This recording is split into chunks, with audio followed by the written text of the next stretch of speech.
Hello and welcome to the course. As you probably guessed, I'm James Clear. Thank you so much for signing up. It's great to have you here. In this course, I've finally taken the writing and research that I've done for the last 5 years and synthesized it into one cohesive program that builds upon itself.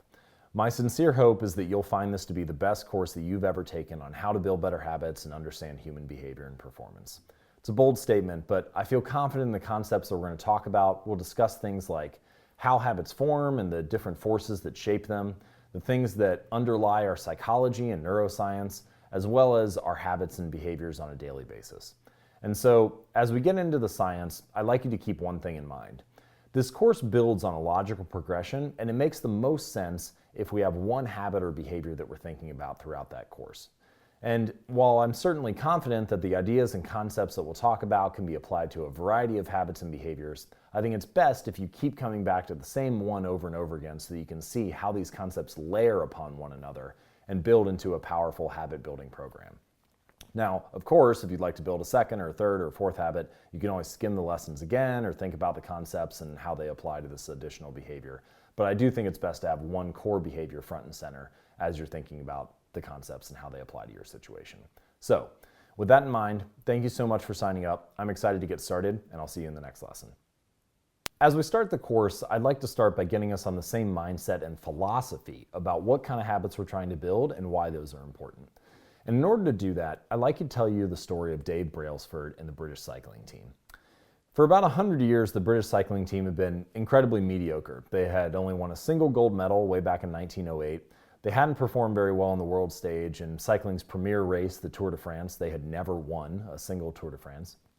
And around the mid-2000s, when they were looking to buy an entirely new set of bikes for the British cycling team, a huge order of 100 or 200 bikes, they contacted the best bike manufacturers in the world, and they weren't even allowed to get a quote because the manufacturers didn't want other teams to know that the British cyclists were using their bikes.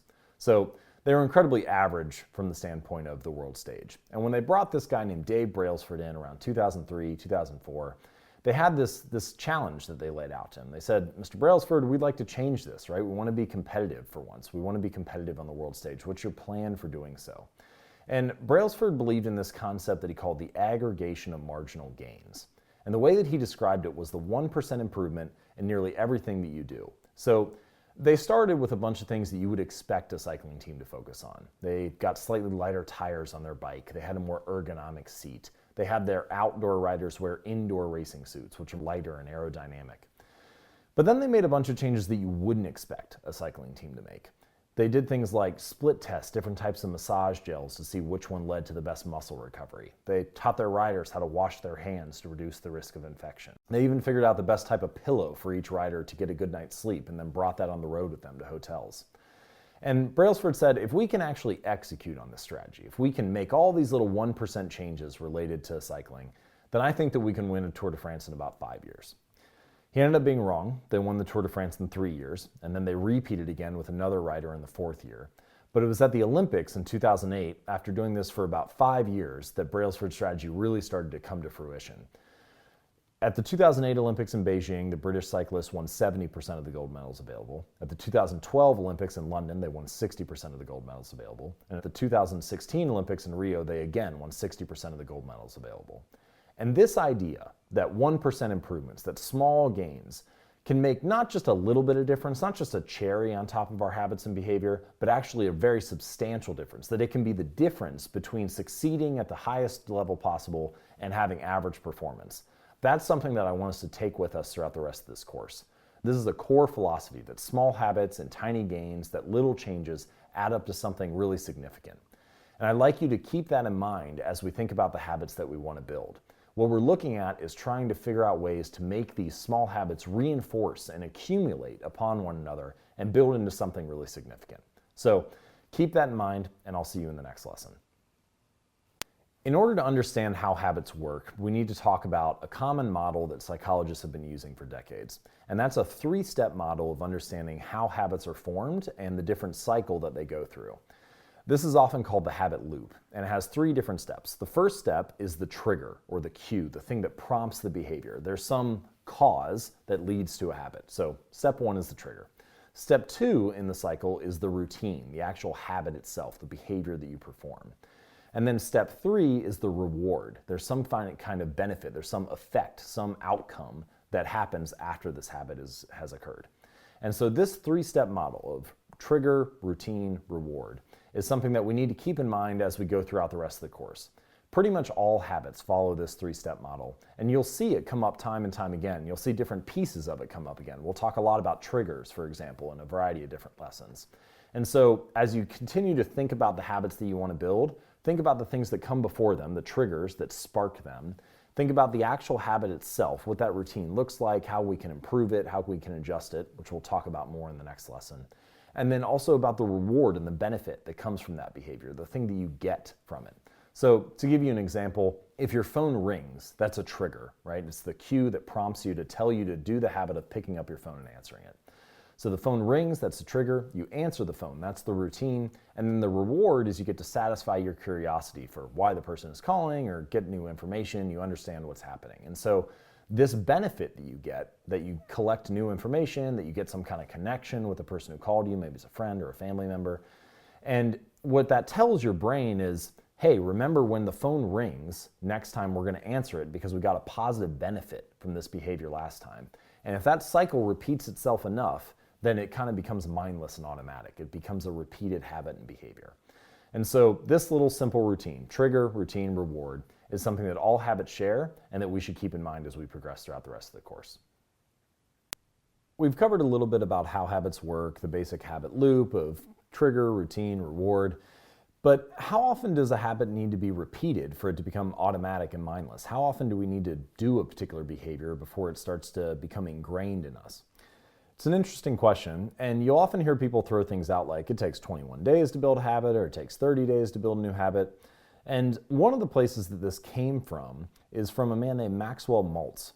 Maltz was a plastic surgeon in the 1950s and 60s, and he noticed something interesting. When he was working with patients who lost an arm, for example, or who needed some type of facial reconstruction, he found that it took them about 21 days to get used to their new body. Maybe they felt a phantom limb for a little while, or they would get a nose job and look in the mirror and think they looked like a different person. But eventually, after about 21 days or 3 weeks, they would start to get used to what they were seeing. They would, become a little more repetitive and comfortable with it. And Maltz started to write about these discoveries, and what he said was it takes about 21 days for someone to get used to a new change, for it to become ingrained in their brain and become normal. And he wrote about this in a book called Psycho-Cybernetics, which went on to become a multi-million copy bestseller, this huge hit. And like a long game of telephone, people started repeating this in different areas and groups, and eventually it became this cultural myth of it takes 21 days to build a new habit. Well, thankfully, there's been some research done on this to figure out how long it actually takes to build a new habit. And it's been done by Philippa Lally, a researcher and scientist at the University of College London, and her colleagues. And what they found is that, 21 days could work, but it really depends on the habit and the situation, which probably isn't a surprise to you, right? Behavior is very contextual. And so what Lally and her colleagues found was that for a simple habit, like drinking a glass of water at lunch, it might only take 18 or 20 days to build that habit and make it routine and repeatable. But for a more complex habit, like going for a 3-mile run after work each day, that might take 8 months for it to become ingrained. On average, they found that about 66 days is the time it takes for a new habit to be built. But for me, I like to keep the expectation in mind of, okay, this is going to be a journey that I'm on for months before it starts to feel mindless and automatic, before it starts to feel routine and consistent. And what's interesting about Lally's research is that they discovered that every habit, whether it's something easy to do or something more difficult, follows a very similar trajectory, a very similar pattern. And it starts to, with each frequency, with each repetition, it starts to move closer to what they term the automaticity line, or what I like to call the habit line. And eventually it gets to some point where it's about as automatic as it's going to become. It crosses this threshold where the behavior is as mindless as it's going to be. And once you reach that point, it really just becomes about continuing the process that you're already doing. You don't have to think about it that much. You allocate fewer resources to that behavior in your brain. You literally shift the way that you think about the behavior and start to automate it. Now, there's one interesting takeaway that we have from this. In addition to the fact that it takes about 66 days to build a new habit, or it takes a couple months to build a new habit, the researchers also found that if you miss on any given day, it doesn't actually hurt the long-term outcome. So, slipping up once, for example, does not change whether or not the habit becomes automatic and ingrained. And this idea is incredibly important because it helps us abandon this concept of the all or nothing mindset, the idea that I have to be perfect and stick to my habit for 38 days in a row in order for it to become ingrained in me. That's actually not true. It's not what the researchers found. And so as we progress throughout the rest of this course, I want you to keep this in mind, that habits need to be three things in order to be ingrained in our lives. They need to be repeated, they need to be resilient, and they need to be reinforcing. And so in order for us to achieve those three things, repeated, resilient, and reinforcing, we can keep in mind the research that was done by these scientists. We just need to repeat things consistently, and we'll move toward the habit line, toward this line of automaticity. We need to be resilient, so if we miss once, it doesn't matter over the long run. We're still able to build an automatic behavior. And it needs to be reinforcing. Our habits need to build upon each other, build upon themselves, reinforce the identity and the type of person that we want to become so that we continue to believe in the change that we're making. And as we discuss the hidden forces that shape human behavior and the different types of influences that we often don't even notice that shape the habits and actions that we take, I want you to think about how each one can be repeated, resilient, and reinforcing, how it collects this power that builds the habits that we have on a daily basis. So as we continue through the rest of the lessons, keep that in mind. I'll go ahead and see you in the next one. We've talked a little bit about how habits work, but in order for us to have a habit, we need to have a single behavior that is repeated over and over again. And in order to understand how to build a habit, we first need to understand what prompts a behavior, what triggers it, what causes it to occur in the first place. And in order to do this, I like to use a concept known as the Fogg behavior model. And this comes from a researcher named B.J. Fogg from Stanford University. And there are three parts to the Fogg behavior model. Those three parts all have to occur at the same moment for a habit to be triggered, for a behavior to actually happen. And so those three parts are motivation, do you want to do it? Ability, can you do it? And trigger, are you prompted to do it?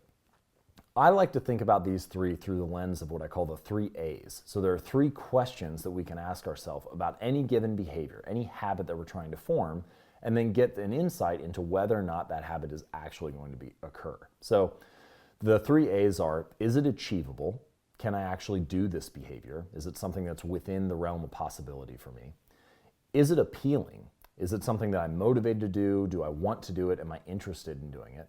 And is it activated? Is it something that I'm prompted, triggered, cued to do at a given time? And what's interesting about that is if we think about our behavior within the lens of those 3 questions, then we can start to get some insights about why a habit does or does not occur. So is it achievable? Is it something that's maybe too big of a habit? Maybe we need to scale it back a little bit. Is it appealing? Is it just not interesting to us? So we think that we should do it because other people are telling us to, but we actually don't have that much motivation around it. Or maybe we just need to adjust the behavior a little bit to make it more motivating in some way. Perhaps tie it to something that we enjoy. Is it activated? Is it actually triggered at the time when we need to do the behavior, right? Are we thinking of the behavior when it's time to actually perform on it? Think about the habit that you have in mind, about the one that you'd like to build, and then ask yourself, is this achievable? Is it appealing? And is it activated? Go ahead and answer those questions now, and I'll see you in the next lesson.